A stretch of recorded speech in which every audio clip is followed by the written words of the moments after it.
In this 4-part series, get an inside look on the making of one of the most anticipated titles in gaming history. This is Inside Assassin's Creed 3. Ever since Europeans arrived in North America, they had been involved in shipping goods back and forth across the Atlantic Ocean. In order to make this economic system work, the British tried to control the goods that are going to the colonies. And it was this goods coming back and forth which made a few places on eastern North America important. Whether it's the Boston Tea Party or the Boston Massacre. Fire! We have these big historical events that we can situate our game around. All of these events that people have a rough understanding of, but they've really never experienced.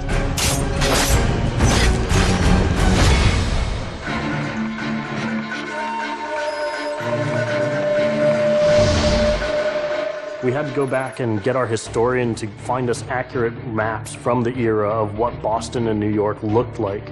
These are actual replicas of the cities. If you're familiar with those cities, you should have that sort of eerie feeling of finding familiar sights. We really wanted to push the animations and just make it look like it's a real living world. As you walk through the crowd, you'll also see animals in the streets. They would have a pig, they just clip his ear in a certain way, and they'd let him go in the street. And then he'd eat garbage, and then when it was time to eat the pig, you'd go and find your pig, and you'd slaughter it and eat your pig. We've got a lot of new ingredients that just bring a new, fresh feeling to the gameplay inside of the cities.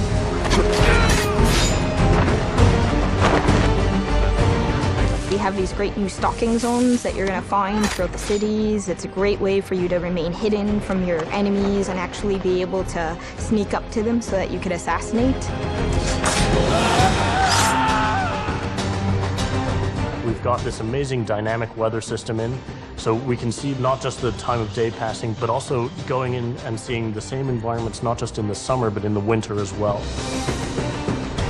Even though it's a much more condensed area in the city, you actually have to be more careful. There will be carts moving past, so as you're running along the buildings, escaping some snipers, you'll be able to just dive off into a hay cart that's driving past. You'll be able to jump out of that, free run quickly through the streets, through a building, and jump out the other side. See people inside freaking out as you run past through their kitchen.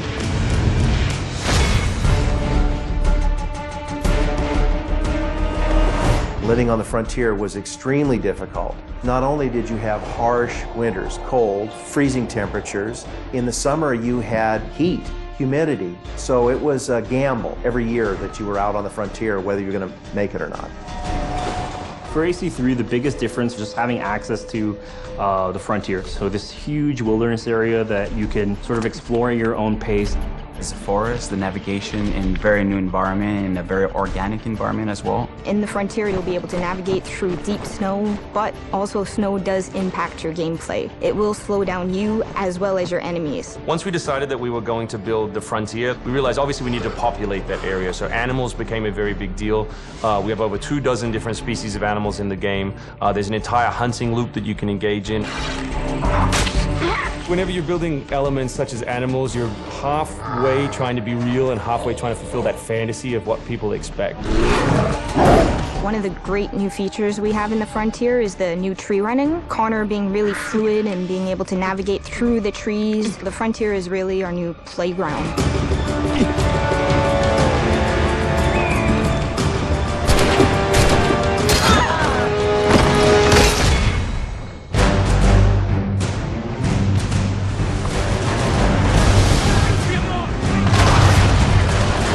This war at sea was truly a global war and involved not only the British, but the French and the Spanish and the Dutch.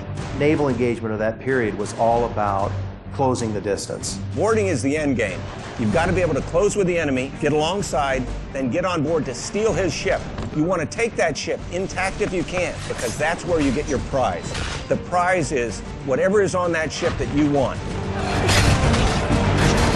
Naval warfare was absolutely decisive to success in the American Revolution.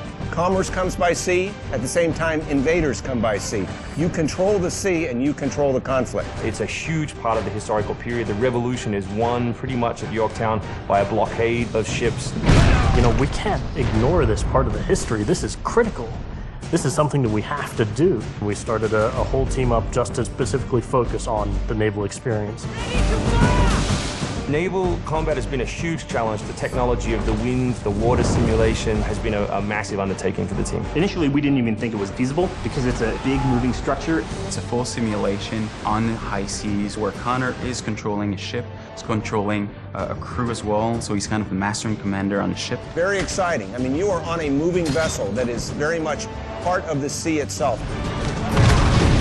This is something that we wanted to engage in and build for the game. That was a huge challenge that we set ourselves and actually turned out pretty good.